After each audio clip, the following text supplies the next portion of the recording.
నమస్తే welcome to YR TV. నేను అండి తెలంగాణ రాష్ట్ర వ్యాప్తంగా జరుగుతున్న ప్రతి అంశంతో పాటు రాష్ట్ర రాజకీయాలలో జరిగే వాస్తవాలను కూడా చర్చించే ప్రయత్నం చేద్దాం.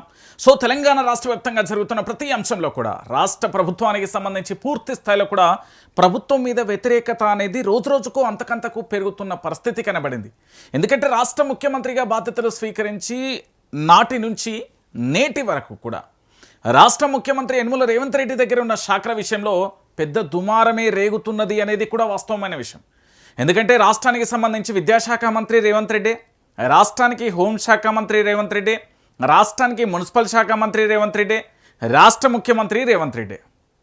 సో ఇన్ని శాఖలు తన దగ్గర పెట్టుకొని మరికొన్ని శాఖలు కూడా తన ఆధీనంలో పెట్టుకోవడం వల్ల రాష్ట్రంలో పూర్తి స్థాయిలో పరిపాలన విషయంలో చాలా ఇబ్బందికరమైన వాతావరణం ఏర్పడుతుంది అనేది ఈ తెలంగాణ రాష్ట్ర వ్యాప్తంగా ఉన్న చాలామంది యువత ఆగ్రహం వ్యక్తం చేస్తుంది. అయితే దాంట్లో భాగంగా రేవంత్ రెడ్డికి సంబంధించి అద్భుతమైన అవకాశం ఉన్నప్పటికీ కూడా నిరుపయోగంగా మార్చుకుంటున్నాడనే వాదన ఇంకొక వైపు కొనసాగుతుంది. సో ఇలాంటి పరిస్థితులలోనే రాష్ట్రానికి సంబంధించిన హోంశాఖ విషయంలో చాలా ఆసక్తికరమైన చర్చ జరుగుతుంది. ఒకసారి చూడొచ్చు మనం. ముఖ్యమంత్రి గారు హోంశాఖను రక్షించుకోండి, ముఖ్యమంత్రి గారు హోంశాఖను రక్షించుకోండి. ఇది ప్రస్తుతం తెలంగాణ రాష్ట్ర వ్యాప్తంగా కూడా వైరల్ పోస్ట్. నా భాషలో చెప్పాలంటే ప్రతి ఒక్కరూ కూడా ఈ ట్యాగ్ను హ్యాష్ ట్యాగ్గా మారిన పరిస్థితి కనబడుతుంది. మరి అంతగానో ఏం జరిగింది? హోంశాఖకు సంబంధించి పూర్తి స్థాయిలో ముఖ్యమంత్రి గారి ఆధీనంలో ఉన్నది, తన చేతుల్లో ఉన్న హోంశాఖను తాను పూర్తి స్థాయిలో కూడా ఒక రాష్ట్రంలోనే తన శాఖను తానే రక్షించుకోలేకపోతున్నాడా అనే చర్చ కొనసాగుతుంది. అసలు ఏం జరిగింది అనేది కూడా చూద్దాం. సీఎం స్వయంగా నిర్వహిస్తున్న హోంశాఖ, ముఖ్యమంత్రికి అనుసరణలలో హోంశాఖ ఉన్న భయం లేదా? నానాటికి పోలీస్ వ్యవస్థ మీద సన్నగిల్లుతున్న నమ్మకం. సామాన్య ప్రజల సంరక్షణ ఎవరు తీసుకోవాలి? తండ్రి లాంటి బాధ్యత తీసుకున్న పోలీస్ శాఖ బాధ్యతను మర్చిందా? ఫోన్ ట్యాంపింగ్లు, లంచాలు, దౌర్జన్యం, లైంగిక నేరాలు అరికట్టాల్సిన వారు దుర్మార్గులుగా మారితే సొసైటీ ఏమవుతుంది? కొందరు అవినీతి అధికారులతో భ్రష్టపట్టిపోతున్న పోలీస్ వ్యవస్థ. మీరు ఈ మధ్యకాలంలో చూసే ఉంటారు సోషల్ మీడియాలో చాలా వరకు కూడా. ఎందుకంటే యుగం మారింది, సాంకేతిక పరిజ్ఞానం ఇంకా అభివృద్ధి చెందింది. సో ఇలాంటి పరిస్థితులలో సాంకేతిక పరిజ్ఞానం అభివృద్ధి చెందడంతో రాష్ట్రంలో ఏదైనా సమస్య ఏర్పడినా, రాష్ట్రంలో ఏదైనా విషయం బయటికి పొక్కాలి అంటే సెకండ్లలో ఉమ్మడి 10 జిల్లాలకు సంబంధించి ప్రతి ఒక్కరి మొబైల్కి ఇట్లా అలర్ట్ వచ్చే పరిస్థితి ఏర్పడింది.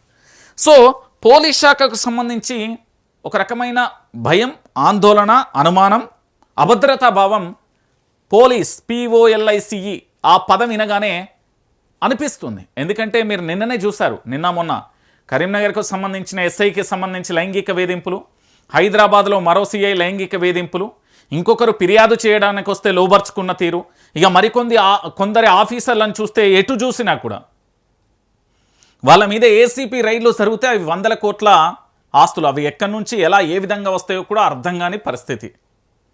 ఇది ప్రస్తుతం తెలంగాణలో హోంశాఖలో జరుగుతున్న రక్షణ ఏంది, ఒక రకమైన రక్షణలో జరుగుతున్న చర్చ ఇది. సో ఇక్కడ ఏంది అంటే ప్రధానంగా కూడా చూడండి, విపక్ష పార్టీలకు సంబంధించిన నేతలు మాట్లాడితే వాళ్ళ ఫోన్లు ట్యాపింగ్ అయితే, లేదు వాళ్ళ ఇంటి లేదా వాళ్ళ సముదాయం అంటే వాళ్ళ నివాస స్థలం కావచ్చు, లేదా వాళ్ళకి సంబంధించిన ఆస్తుల దగ్గర CC కెమెరాలు పెట్టుకుంటే కూడా అవి కూడా హ్యాక్ చేస్తున్నారు. ఇది ఒక వర్షన్, అంటే రాజకీయానికి సంబంధించిన వర్షన్.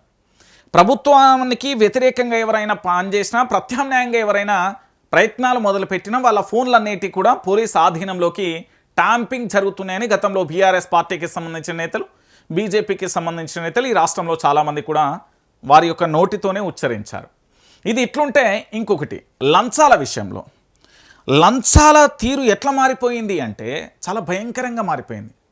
మీరు చాలా సందర్భాలలో పోలీస్ స్టేషన్కు వెళ్ళిన సందర్భాలలో ఒకసారి లెక్కేసుకోండి, ఆ లంచం అనేది రోజుకు పెరిగిపోతున్న పరిస్థితి.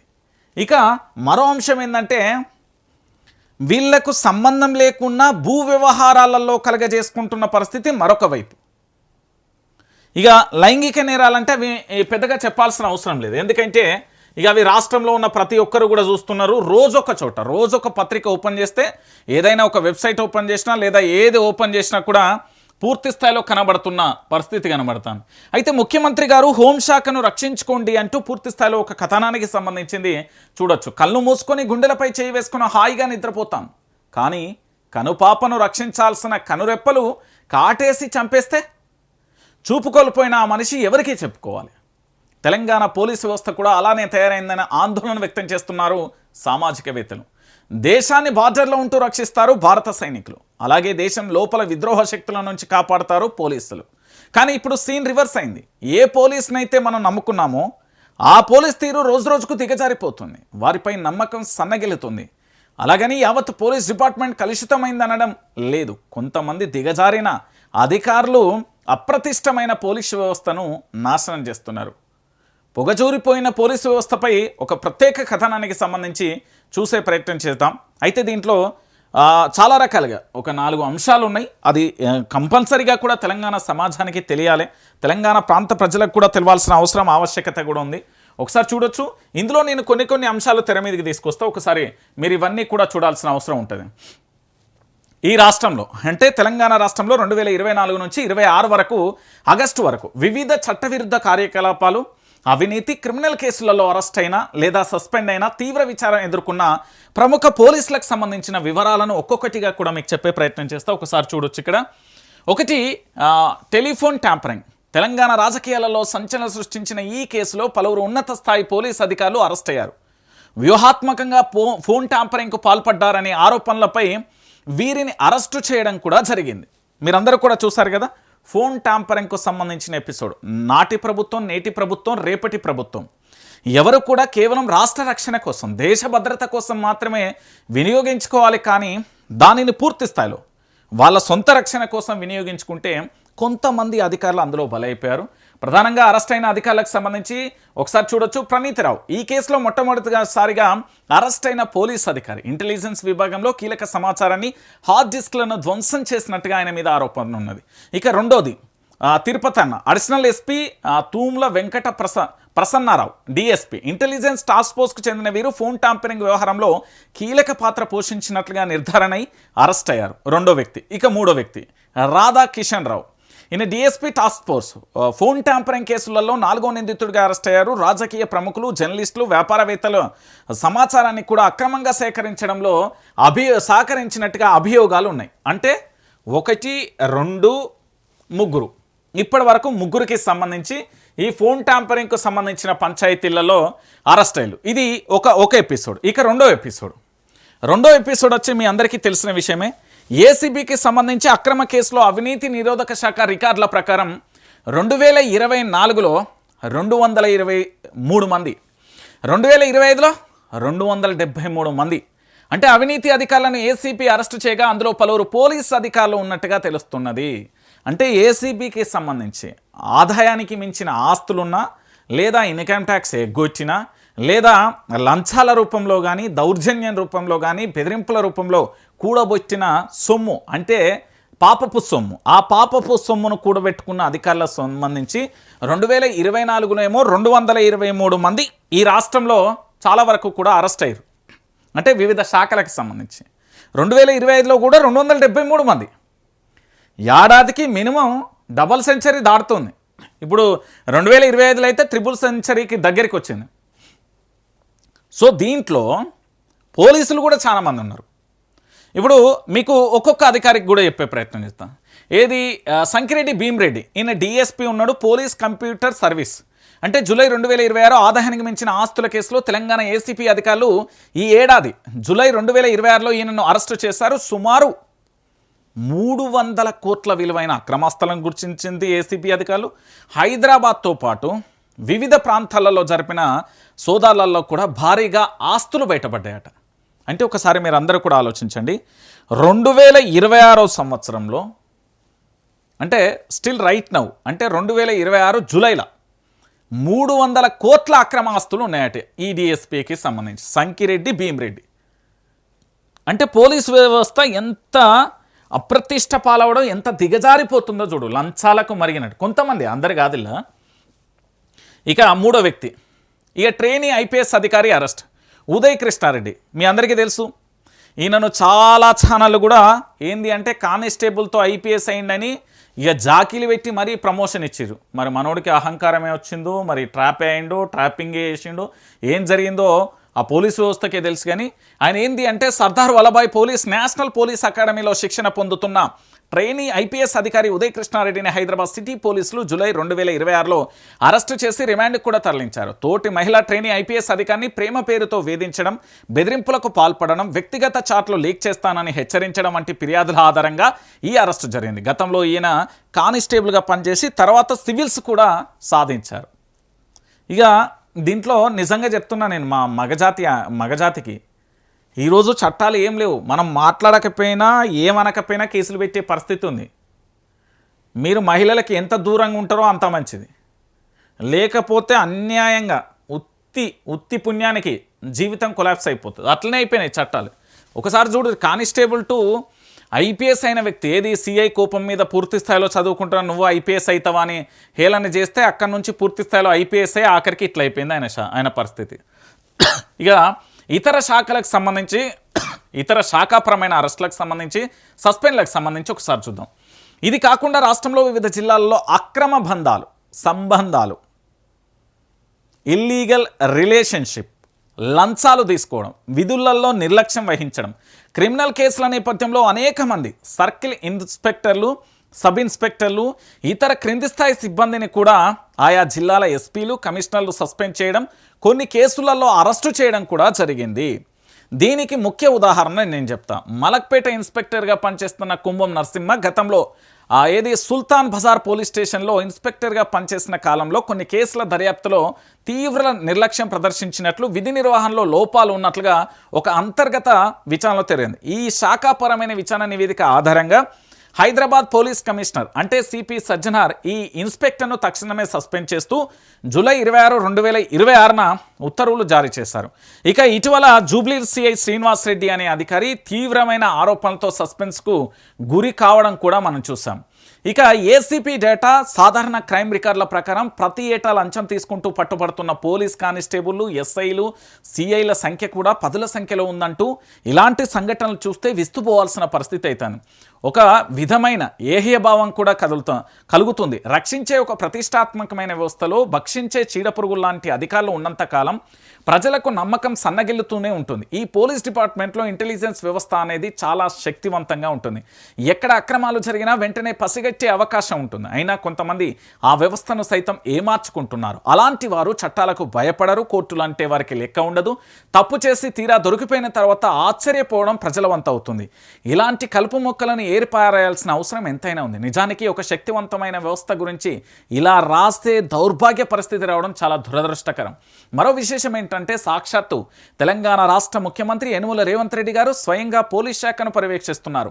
డైనమిక్ లీడర్గా పేరు తెచ్చుకున్న ఆయనకు సంబంధించిన శాఖలో ఇలాంటి పరిణామాలు చోటు చేసుకోవడం దురదృష్టకరం. నిజానికి ముఖ్యమంత్రి తర్వాత అంతటి ప్రాముఖ్యత కలిగిన హోంశాఖ, సీఎం తన విధులలో ఎంత బిజీగా ఉంటారు.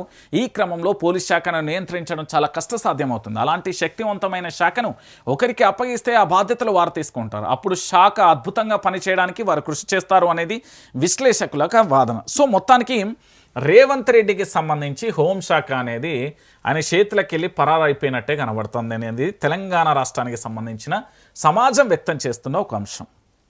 అంటే రాష్ట్రంలో ఇప్పటి వరకు మీరు చూడండి, పోలీస్ వ్యవస్థలో డీజీపీ ఖాన్ నుండి హోంగార్డ్ వరకు చాలా వరకు కూడా మీరు చూస్తూనే ఉంటారు. ఇప్పటికే రాష్ట్రంలో మనం చూసిన పరిస్థితులలో కూడా చాలా స్పష్టంగా కూడా కనబడుతుంది. ఎందుకంటే రాష్ట్రంలో చాలా చోట్ల కూడా ఏసీపీ అధికారులకు దొరకడం, లేదా లంచాలు తీసుకోవడం, లేదా విధులలో నిర్లక్ష్యం వహించడం, లేదా లైంగిక వేధింపులు, ఫిర్యాదుకు వస్తే లోబర్చుకోవడం, అక్రమ సంబంధాలు, ఇలా రకరకాలుగా కూడా పోలీస్ వ్యవస్థ అనేది భ్రష్టు పట్టిపోయింది. మరి దీనిని గౌరవ రాష్ట్ర ముఖ్యమంత్రి యనుమల రేవంత్ రెడ్డి ప్రక్షాళన చేస్తారా? ఈ వ్యవస్థను బలోపేతం చేస్తారా? నాకెందుకులే అని పక్కకు పడేస్తారా? ఎందుకంటే ఆయన చేతిలో ఉన్న హోంశాఖ, ఆయననే దాన్ని రక్షించాల్సిన బాధ్యత ఉంటుంది. భక్షిస్తున్న పోలీసులను రక్షిస్తున్నది ఎవరు? రక్షించాల్సిన హోంశాఖను వదిలేస్తున్నది ఎవరు? ఇలా అనేక ప్రశ్నలకు సమాధానం దొరకని పరిస్థితి. సో ఇప్పటి వరకు నేను చెప్పిన మొత్తం స్టోరీ కూడా ఇప్పుడు రాష్ట్ర ముఖ్యమంత్రి యనుమల రేవంత్ రెడ్డి గారి చేతిలో ఉన్నది. మరి ఆయన ఇప్పటికైనా హోంశాఖను రక్షించుకుంటాడా, వదిలేస్తాడా అనేది ఇక ఆయన చేతిలోనే ఉంది. ఇక రెండో అంశం ఏంటంటే మీ అందరికీ తెలుసు, న్యాయస్థానం, సర్వోన్నత న్యాయస్థానం, హైకోర్టు, జిల్లా కోర్టు, డివిజన్ కోర్టు, ఇట్లా మనందరం కూడా చూస్తూ ఉంటాం. ఏదైనా ఒక సమస్య ఏర్పడినప్పుడు ఆ సమస్య పెద్ద మనుషుల మధ్య సాల్వ్ కానప్పుడు దానిని కోర్టు దృష్టికి తీసుకెళ్లడం, దానికి సంబంధించి ఫిర్యాదు బాధ్యతలకు సంబంధించి అక్కడికి వెళ్ళం, పరస్పరకు సంబంధించి వాదనలు ప్రతివాదనలు కొనసాగడం, అక్రమమా సక్రమమా నిజమా అబద్ధమా అని తేలడం, వాళ్ళకి శిక్ష పడడం, ఇది అనేది సర్వసాధారణంగా జరుగుతుంది. ఇందులో నిజమైన కేసులు ఉంటాయి, అబద్ధపు కేసులు ఉంటాయి, కుట్ర కేసులు ఉంటాయి, ఉత్తిత్తి కేసులు ఉంటాయి, అనవసర కేసులు ఉంటాయి, బ్లాక్మెయిల్ కేసు, ఇక రకరకాలుగా ఉంటాయి. కేసు అనేది ఒక రకంగా కూడా వివరించలేం. సో ఇలాంటి న్యాయ వ్యవస్థలో చాలామంది జడ్జిలకు సంబంధించి ఒక రకమైన వాదన తెర మీదకి వచ్చింది. ఎందుకంటే న్యాయమూర్తుల మీదనే పూర్తి స్థాయిలో కూడా ఒక భిన్నాభిప్రాయం ఏర్పడింది. అది ఏంటి అనేది ఇక్కడ చూద్దాం. ప్రజల్ని చీమలతో పోల్చేవారు కూడా జడ్జిలు అవుతున్నారు. అంటే ప్రజలంటే లెక్కలేదు, ప్రజలంటే అసలు ఓ గౌరవం లేదు, ఓ ఇష్టం లేదు, చీడపురుగును చీమను తీసేసినట్టు తీసేసే పరిస్థితి ఉంది. అలాంటి వ్యక్తులు, అలా చూసే వ్యక్తులు కూడా జడ్జిలు అవుతున్నారు అనేది ఒక వాదన. ఏంది, రాజ్యాంగ విలువలకు పూర్తిగా వ్యతిరేకమైన వ్యాఖ్యలు చేశారు. రాజ్యాంగ విలువలకు పూర్తి వ్యతిరేకమైన వ్యాఖ్యలు చేస్తున్నారు. అంటే మన చేతిలో భారత రాజ్యాంగం చేతిలో ఉన్నప్పుడు, ఆ రాజ్యాంగాన్ని చదువుకున్నప్పుడు, ఆ రాజ్యాంగానికి లోబడే అన్ని పనిచేస్తాయి. రాష్ట్రంలో శాఖలైనా, న్యాయ వ్యవస్థ అయినా, భారతదేశంలో ప్రతిదీ కూడా రాజ్యాంగానికి లోబడి పనిచేస్తాయి. కానీ రాజ్యాంగ విలువలకు పూర్తి వ్యతిరేకమైన వ్యాఖ్యలు చేస్తున్నారు కొంతమంది జడ్జీలు. మరి వాళ్ళు ఎందుకు చేస్తున్నారు ఏంది అనేది కూడా చూద్దాం.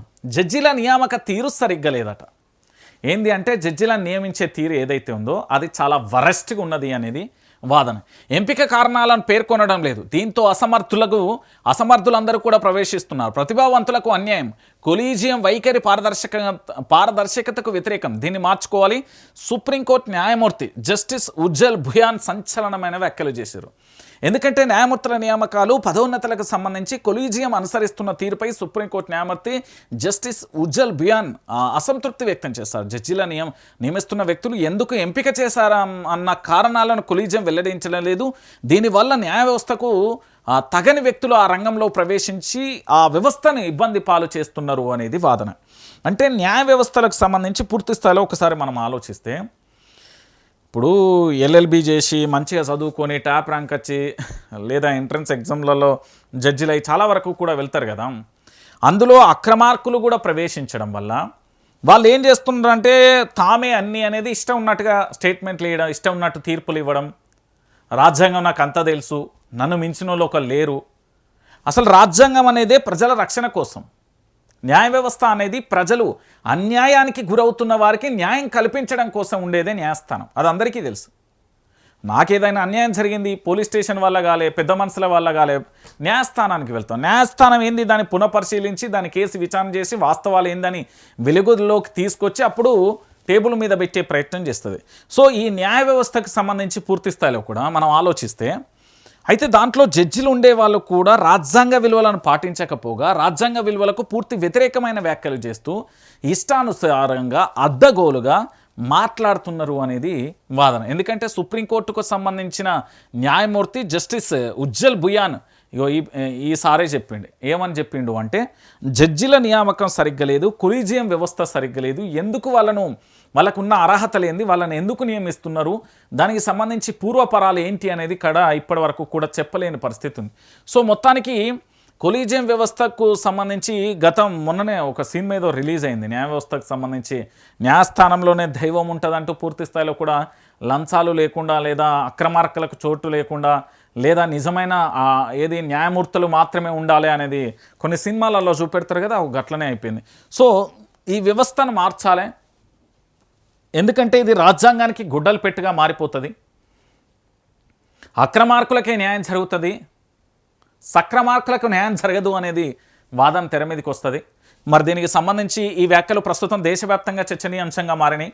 ఒక రాష్ట్రం అనే కాదు, భారతదేశంలో చాలా రాష్ట్రాలలో చాలా న్యాయస్థానాలలో కూడా సరి అయిన వ్యక్తులను జడ్జిగా నియమించట్లేదు. ఏ అర్హతలు ఉన్నదాన్ని నియమిస్తున్నారు. అసలు కొలీజియంలో చాలా వరకు కూడా మార్పులు రావాలి. కొలీజియం వైఖరి పారదర్శకకు కూడా వ్యతిరేకం, దీన్ని మార్చుకోవాల్సిన అవసరం కూడా ఉంది అంటూ కూడా సర్వోన్నత న్యాయస్థానానికి సంబంధించిన ఏంది అంటే జస్టిస్ ఉజ్జల్ భుయాన్కు సంబంధించి వ్యాఖ్యలు చేస్తారు. మరి దీనికి సంబంధించి ఎవరు స్పందిస్తారు, ఎట్లుంటుంది, ఏమైపోతుంది, నిజంగా భారత ప్రభుత్వం కూడా అలాంటి ఎమర్జెన్సీని ఒకటి తీసుకురావాల్సిన అవసరం ఉంటుందా లేదా అనేది మనం కూడా వేచి చూడాల్సిన పరిస్థితి అయితే కనబడుతుంది. ఇది ఒక అంశం. ఇక ఇంకొక అంశం ఏంటంటే తెలంగాణ రాష్ట్ర వ్యాప్తంగా కూడా మనం ఆలోచించాల్సిన ఒక ప్రధానమైన ఎపిసోడ్ ఉంది. ఏంది అంటే ఒక్కసారికి ఇక్కడ చూడండి. నిన్న నేను ఒక ప్రధానమైన ఎపిసోడ్ను చూసిన, మీ అందరికీ కూడా అది చూపించాల్సిన అవసరం ఉంది. సో నేను ఒకసారి నిరుద్యోగికి సంబంధించి ఆత్మహత్య చేసుకున్నాడు. గ్రూప్స్ నోటిఫికేషన్ వస్తలేదని మనస్తాపం, ఎలకల మందు తిన్న యువకుడు.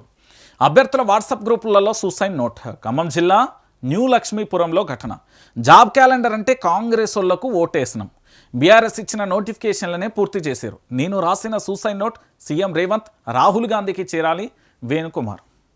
ఇప్పుడు వేణుకుమార్ను నేనేమడుగుతా అంటే, ఇప్పుడు నాతో పాటు నాకు ఒక 100 మంది స్నేహితులు ఉన్నారు, గట్టియళ్ళు. దాంట్లో BCom computer application, BCom general, BA, BZC, BSc maths, ఇట్లా రకరకాల కోర్సులు చదివి పీజీలు కంప్లీట్ చేసిన వాళ్ళు కూడా ఉన్నారు. అందులో ఎంఫిల్ చదివిన కంప్లీట్ చేసిన వాళ్ళు ఉన్నారు, పిహెచ్డి కూడా కంప్లీట్ చేసిన వాళ్ళు ఉన్నారు. నాకు దానిలో ఇప్పుడు వాళ్ళందరూ ప్రభుత్వ ఉద్యోగమే రాలే. అలా కొంతమంది ఎస్ఐలైలు, కొంతమంది డిఎస్పీలైలు, కొంతమంది పెద్ద పెద్ద హోదాలో ఉన్నారు, అడ్వకేట్ల రకరకాల హోదాలో ఉన్నారు. ఇక అందులో ఒక 40-30 మంది ఉద్యోగం రాలే. వాళ్ళందరూ కూడా ప్రత్యామ్నాయమైన ఉపాధి అంటే వ్యాపారాలు పెట్టడం కానీ, లేదా ప్రైవేట్ సెక్టార్లలో పనిచేయడం కానీ, లేదా తల్లిదండ్రులకు సాయం చేయడం కానీ, లేదా వ్యవసాయం చేయడం కానీ, లేదా ఇప్పుడున్న పరిస్థితులలో వివిధ రంగాలలో అడుగుపెట్టిళ్ళు. ఎందుకంటే యువతకు సంబంధించి నేనేం చెప్తున్నా అంటే, ఇప్పుడు వేణుగోపాల్ ఇక్కడ ఉద్యోగం కోసం చనిపోయాడు, ప్రభుత్వ ఉద్యోగం రావట్లేదని చనిపోయాడు ఆయన, అంతే. గ్రూప్స్ నోటిఫికేషన్ వస్తలేదు, ప్రభుత్వ ఉద్యోగం రావట్లేదు. దీనికి బాధ్యులు ఎవరు? రాష్ట్ర ప్రభుత్వం. నేను కాదు అన్నానా.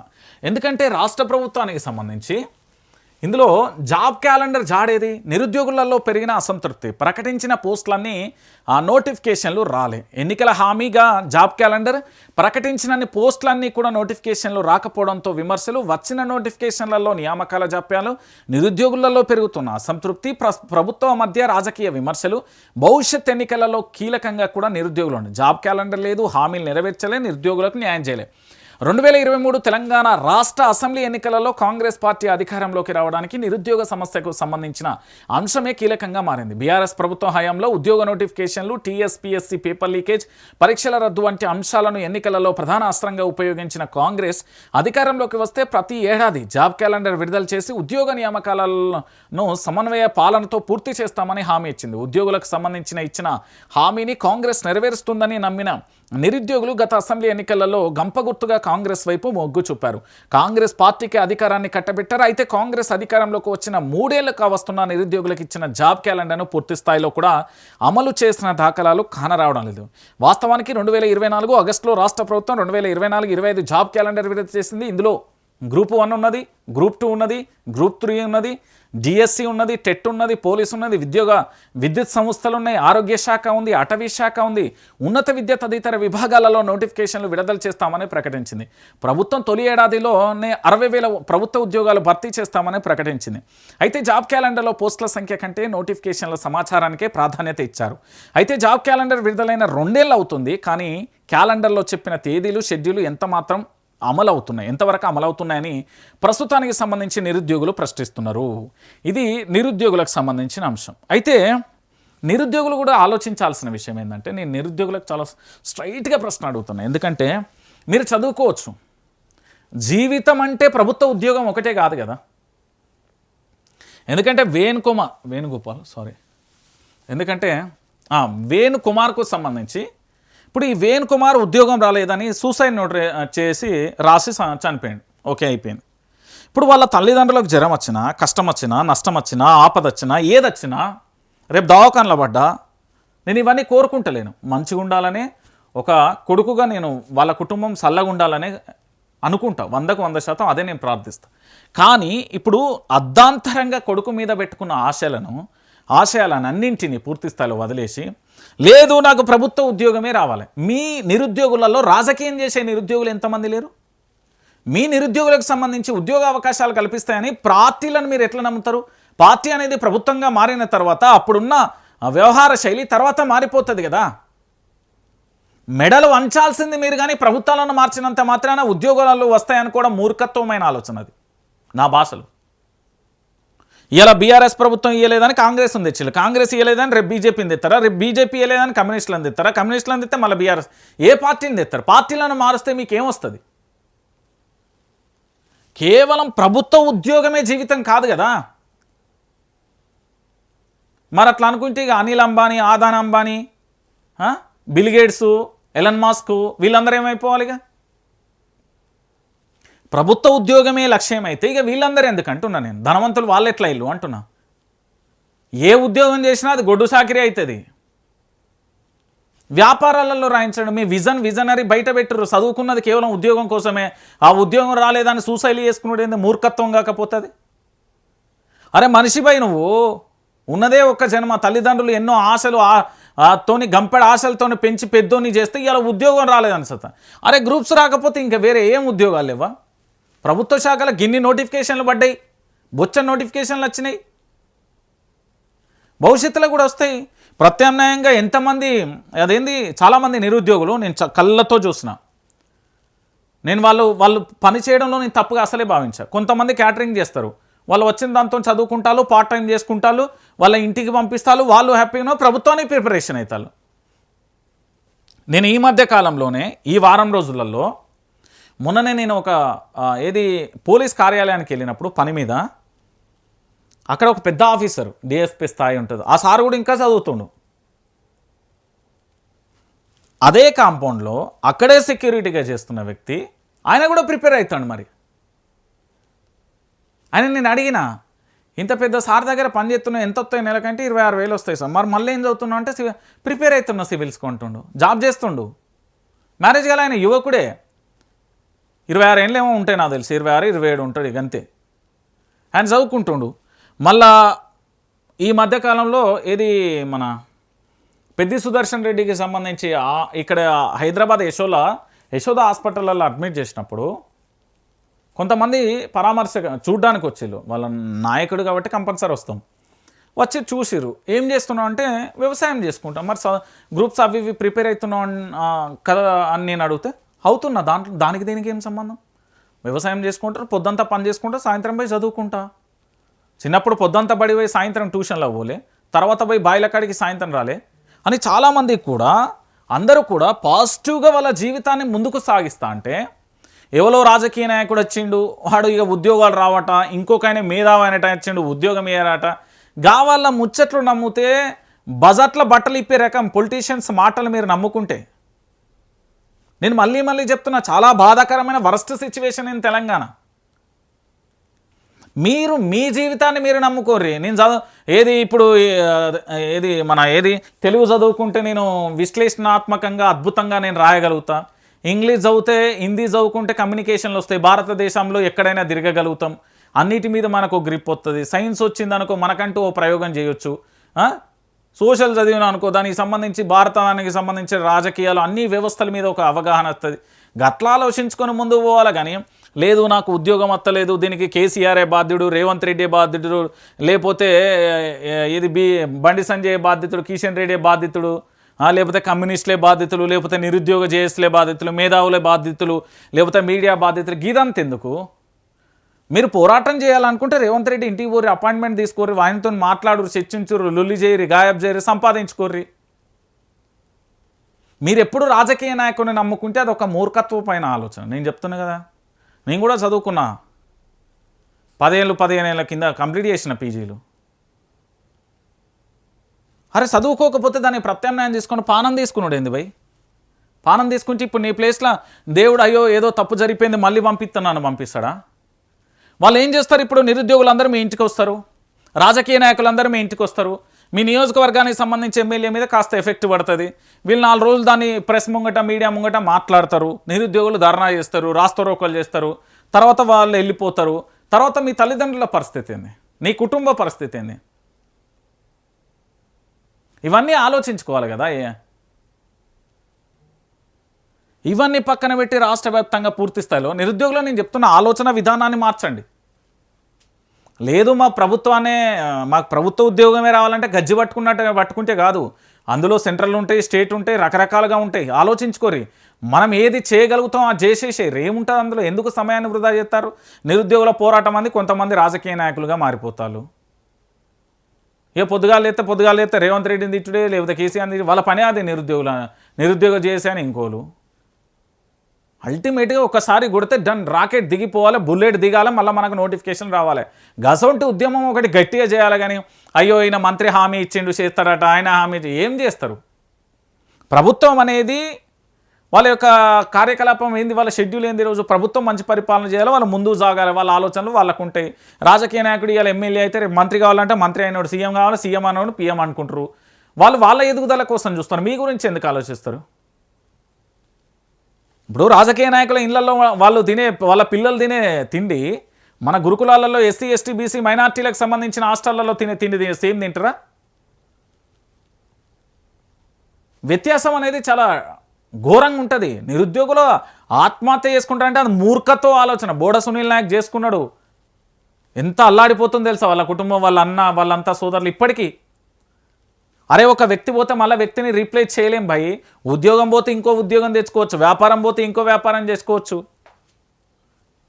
నేనేమంటా అంటే నిరుద్యోగులు అంతా అసమర్థంగా ఆలోచించకండి. సావే అనేది మాట రానియకుర్రి మీరు. నాకు ఇది చూసినప్పుడు నిన్ననే ఈ న్యూ లక్ష్మీపురంలో ఈ ఘటన చూసినప్పుడు నిజంగా కూడా బాధ అనిపించింది. యువత అంటే పోరాట స్ఫూర్తికి మరో ఏజెండా. తెలంగాణ ఉద్యమాన్ని తీసుకొచ్చింది, తెలంగాణ రాష్ట్రాన్ని తీసుకొచ్చింది యువత. ఆ శక్తి ఉన్నది మనకు. ఈ ఉద్యోగం కోసం చచ్చిపోయింది నాన్ సెన్స్. కాకపోతే ప్రభుత్వాన్ని నిలదీయాలి, గల్లవట్టాలి. పానం తీసుకుంటారు. పానం తీసుకుంటే రేవంత్ రెడ్డి ఇప్పుడు మీ ఇంటికి వచ్చేసి అయ్యో పానం తీసుకున్నాడు, మీ ఇంట్లో ప్రభుత్వ ఉద్యోగం ఇచ్చి 50 లక్షలు ఇచ్చి ఇల్లు కట్టిచ్చేసి 10 ఎకరాలు కొనిచ్చేసి ఇవంతా చేస్తాడా? లేకపోతే నిరుద్యోగులు తల 1000 రూపాయలు వేసుకొని మీ ఇంటికి 1 కోటి రూపాయలు ఇచ్చిపోతారా? ఏముండదు. ఎవరి బతుకు వాడు బతకాల్సిందే. ఎవరి ఆలోచనలు వానకుండా. నువ్వు ఏం చదువుకున్నావు? దానికి LLB చేసినా ఇగో అడ్వకేట్ అవుతా, MBBS చేసినా ఇగో డాక్టర్ అవుతా, ఇగో కామర్స్ చదివినా ఇగో చార్టెడ్ అకౌంట్ అవుతా, ఇగో సైన్స్ చదివినా బయోటెక్ ల్యాబ్లు బొచ్చన్నాయి చేస్తా. మీరు ఏం చదువుకున్నారో దాన్ని చేయరు. కానీ నేను నిరుద్యోగిగా మిగిలిపోతా, నేను పానం తీసుకుంటా అంటే అది మూర్ఖత్వం ఆలోచన నా దృష్టిలో మొత్తం. నేను పక్కా చెప్తున్నా. నేను చదువుకొనే వచ్చిన గాడిదలాగా రాలే. అరే పానం తీసుకున్నాడు ఏంది భయ్? Non sense. కాకపోతే ఇది ప్యాషన్ అయిపోతుంది తెలంగాణలో. రైట్, ఇక దీంతో పాటు మరొక అంశాన్ని చూద్దాం. కేబినెట్ విస్తరణ లేనట్టేనా? 100కు 100% ఉండదు భయ్. మీరు మర్చిపోరు ఇది.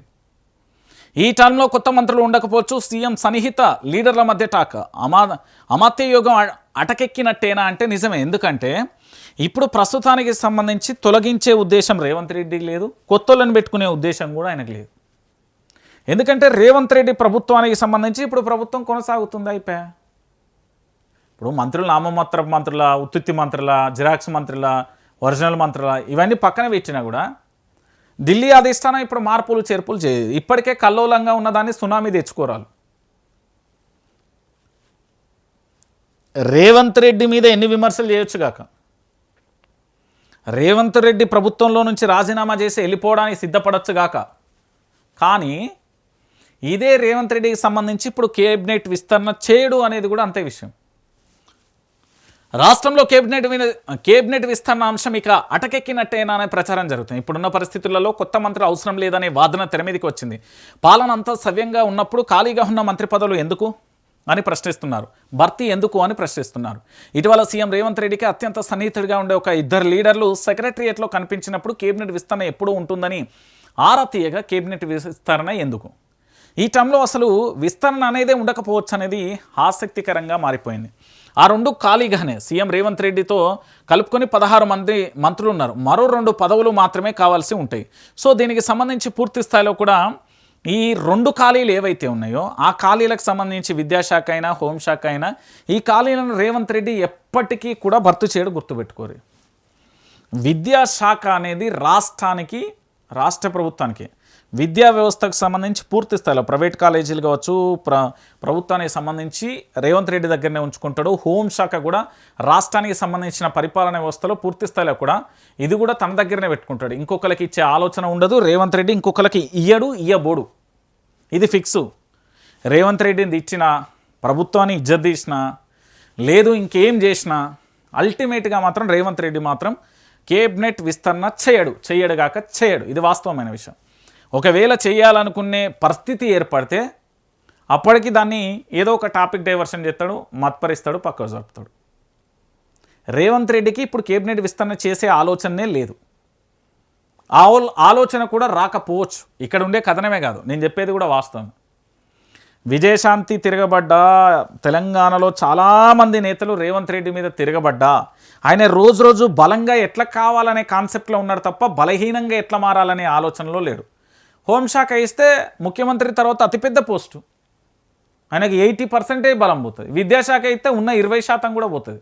సో 100కు 100% ఆయన ఎట్లా పోగొట్టుకుంటే ఆయనకు తెలుసు. సో ఎట్టి పరిస్థితులలోనూ కేబినెట్ విస్తరణ చేయబోడు, చేసే ఆలోచన కూడా లేదు. హోంశాఖ తన దగ్గరనే పెట్టుకుంటాడు. దాని మీద ఎన్ని ఆరోపణలు రాని ఎట్టుండని విద్యాశాఖ తన మీదనే పెట్టుకుంటాడు. అది గురుకులాలలో ఫుడ్ పాయిజన్ కానీ ఏం కానీ.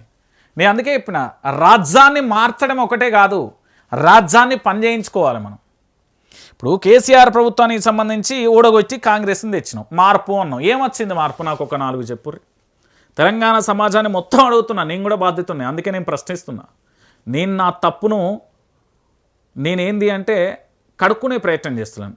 తప్పును తప్పు అనే చెప్తాను. ప్రభుత్వాన్ని కేసీఆర్ ప్రభుత్వాన్ని దించడం వల్ల నష్టం జరుగుతున్నది. కానీ ఆ నష్టం జరగకుండా చూసే ప్రయత్నంలో నేనున్నా. మార్పు పేరుతో కాంగ్రెస్ పార్టీ అధికారంలోకి వచ్చిన తర్వాత ఆనాడు నిరుద్యోగులుగా ఉన్న కొంతమంది రాజకీయ నాయకులు ఉద్యోగులుగా మారిపోయారు తప్ప తెలంగాణలో యువత జీవితాలు బాగుపడలే, కార్మికుల జీవితాలు బాగుపడలే, రైతుల జీవితాలు బాగుపడలే, విద్యార్థుల జీవితాలు బాగుపడలే, నిరుద్యోగుల జీవితాలు బాగుపడలే, ప్రభుత్వ శాఖలో పనిచేసే ప్రభుత్వ శాఖ అధికారుల జీవితాలు బాగుపడలే. ఎవరిది బాగుపడ్డది? కాంగ్రెస్ ప్రభుత్వంలో ఉన్న రాజకీయ నేతల జీవితాలు బాగుపడ్డాయి. మీరు అది గుర్తుపెట్టుకోవాలి. కేబినెట్ విస్తరణ చేస్తాడు, ఆశలు పెట్టుకుంటాం, త్వరలో మంత్రి పదవి వస్తుంది, త్వరలో మంత్రి పదవి అనేది ఇప్పుడున్న నేతలందరూ మర్చిపోరు. నేను కుండ బద్దలు కొడుతున్నా.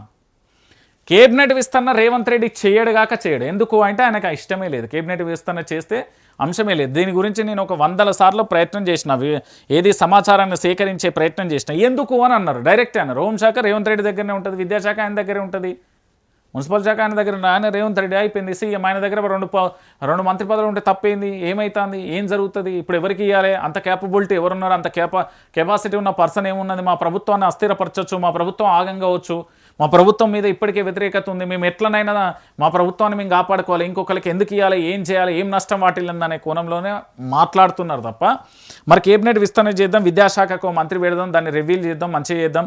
హోంశాఖకు సంబంధించి ఇప్పటిదాకా నేను చాలా చెప్పిన స్టోరీ, ఆ అధికారులకు సంబంధించి లంచాలు కానీ, విధులకు ఆటంక, సన్నిహిత సంబంధాలు, దాంతోపాటు ఏసీపీకి దొరకడం, అన్ని వేధింపులు, అన్నిటికి సంబంధించి దీన్ని చక్కగా చేద్దామనే ఆలోచన లేదు. నా దగ్గరే ఉంటే నేనే రాజు, నేనే మంత్రి, మీరు నేనే రాజు నేనే మంత్రి సినిమా చూసిరా గంతే. రేవంత్ రెడ్డి అనేది తన ఆలోచన విధానాన్ని మాత్రమే ప్రొజెక్ట్ చేస్తాడు తప్ప చుట్టూ కొన్ని రేవంత్ రెడ్డి జిందాబాద్ భజన చేసినోడిని దగ్గర రానియాడు. ఫస్ట్ రెండోది, రేవంత్ రెడ్డికి సజెషన్స్ ఇస్తే పట్టించుకోడు. తానేమనుకున్నాడో, తాను ఏం చేయాలనుకున్నాడో గదే చేస్తాడు. ఇప్పుడు రేవంత్ రెడ్డి మీద సొంత పార్టీ నేతలు తిరగబడ్డారు. పొంగులేటి శ్రీనివాసరెడ్డి ఈడీ దాడిలలో ఇరకబెట్టిండు, సీతక్క ఇసుకకు సంబంధించి. దాని తర్వాత కొండా సురేఖకు తెలుసు కదా, పంచాయతీ వాళ్ళ బిడ్డ వాళ్ళు మొత్తం అర్ధరాత్రి ఎట్లా వాళ్ళ పిఏకు సంబంధించిన పంచాయతీ. దాంతోపాటు పొన్నం ప్రభాకర్ బూడిదికి సంబంధించి, దాంతోపాటు ఉత్తమ్ కుమార్ సివిల్ సప్లైలా ఆ పెద్ది సుదర్శన్ రెడ్డి పెట్టిన కంప్లైంట్ అది. దాంతోపాటు ఇంకెవరున్నారు?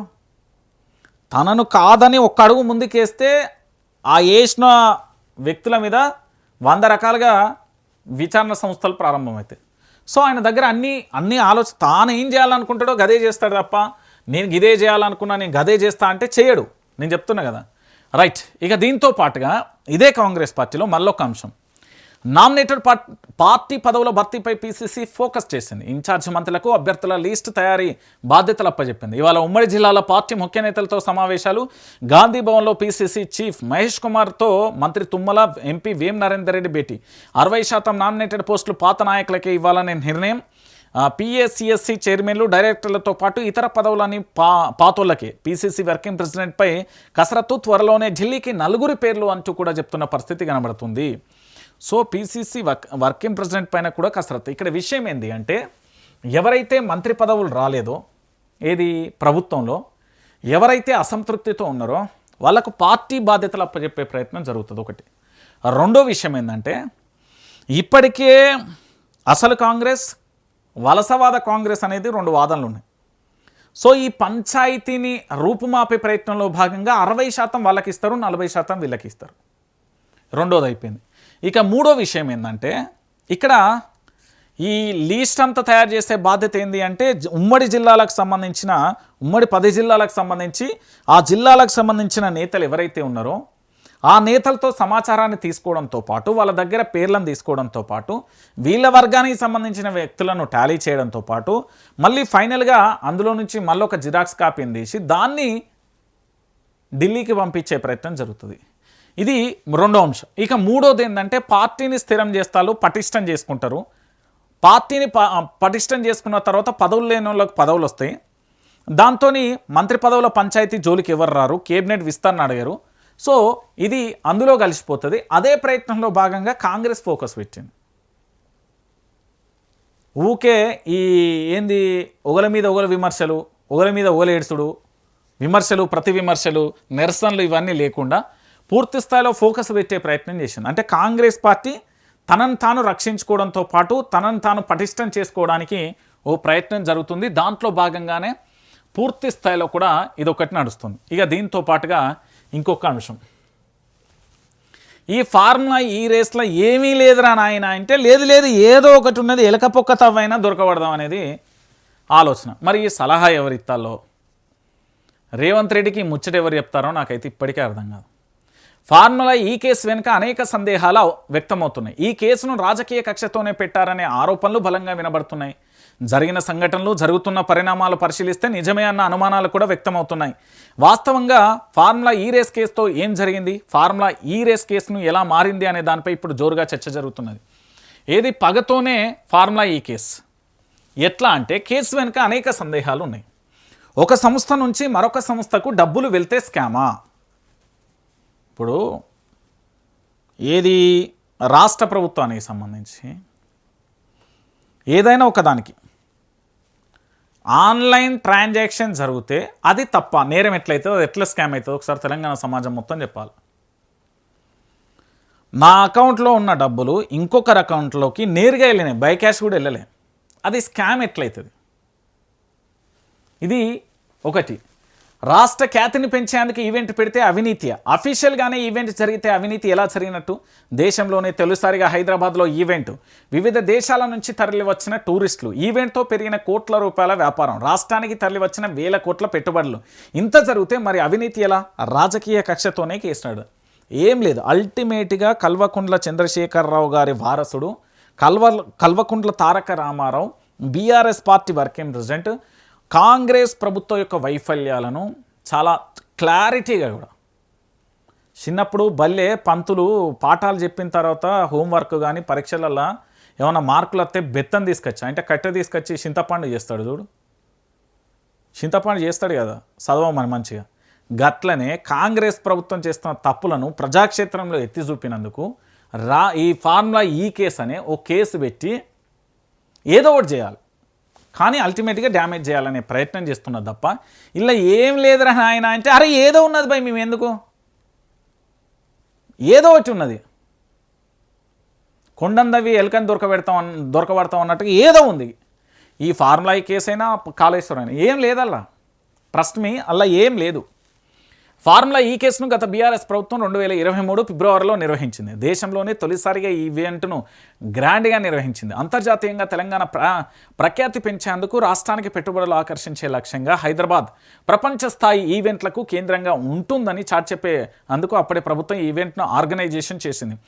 రాష్ట్రానికి గుర్తింపు రావాలని అనేక ప్రయత్నాలను చేసింది. అందుకే దేశ చరిత్రలో ఎవరు ఎప్పుడు నిర్వహించినటువంటి ఈ ఈవెంట్ను హైదరాబాద్కు తీసుకొచ్చి ఈ రేస్ నిర్వహించేందుకు ట్రాక్ లేకపోతే దానికి అనుగుణంగా అన్ని రకాల ఏర్పాట్లు చేసినప్పటికీ కూడా అద్భుతంగా నడిపిస్తే దీన్ని ఫార్ములా ఈ రేస్ కేసును ఇందులో ఏదో అవినీతి జరిగిందనేది అవి అకౌంట్ టు అకౌంటే ట్రాన్స్ఫర్ అయిన పైసలు అయినా ఫార్ములా ఈ కేసులో ఏదో జరిగింది ఏది మంచి కుక్కను పిచ్చి కుక్క అని ఎత్తారు కదా, గట్లనే ఏదో ఒక ఆరోపణ చేస్తుండే తప్ప ఇందులో ఏం లేదు. కొండం దవ్వి ఎలకను రేవంత్ రెడ్డి ప్రభుత్వం పట్టకపోతే ఈ ఫార్ములా ఈ రేస్ కేసులో నన్నే అడుగురి బాజాప్తి చెప్తున్నా. ఫార్ములా ఈ కేసులో అకౌంట్ టు అకౌంట్ ట్రాన్స్ఫర్ అయినాయి. ఈ ఫార్ములా ఈ రేస్ కేసులో అసలు ఏం లేదు. అయినప్పటికీ కూడా పూర్తి స్థాయిలో కూడా ఒక నాయకుడిని ఇబ్బంది పెట్టడం, ఒక పార్టీని ఇబ్బంది పెట్టడం తప్ప మరి ఏం అంశం లేదు. నేను మళ్ళీ చెప్తున్నా కదా, తెలంగాణ ప్రాంత ప్రజలందరూ కూడా దయచేసి ఆలోచించాల్సిన విషయం ఏంటంటే అంతకు మించి ఏం లేదు ఈ ఫార్ములా ఈ రేస్ కేసులో. కాబట్టి తెలంగాణ సమాజం కూడా ఆలోచించుర్రి. ఇగో వైఆర్టీవీ ఇది మనదే, తెలంగాణ ప్రాంత ప్రజలందరూ కూడా ఆలోచించుర్రి. ప్రతి ఒక్కరు కూడా సబ్స్క్రైబ్ చేసుకోవాలి. ఎందుకు చేసుకోవాలన్నా, ఏమైందన్నా ఎందుకు చేసుకోవాలంటే ప్రజల పక్షాన నిలబడి కలబడి పూర్తి స్థాయిలో వాస్తవాలను అందించే ప్రయత్నం మాత్రమే మేము చేస్తాం. అబద్ధాలు గిట్లా ఏముండే. కాబట్టి వైఆర్టీవీ తెలుగు న్యూస్ ఛానల్ ప్రతి ఒక్కరు సబ్స్క్రైబ్ చేసుకోండి, షేర్ చేయండి, లైక్ చేయండి.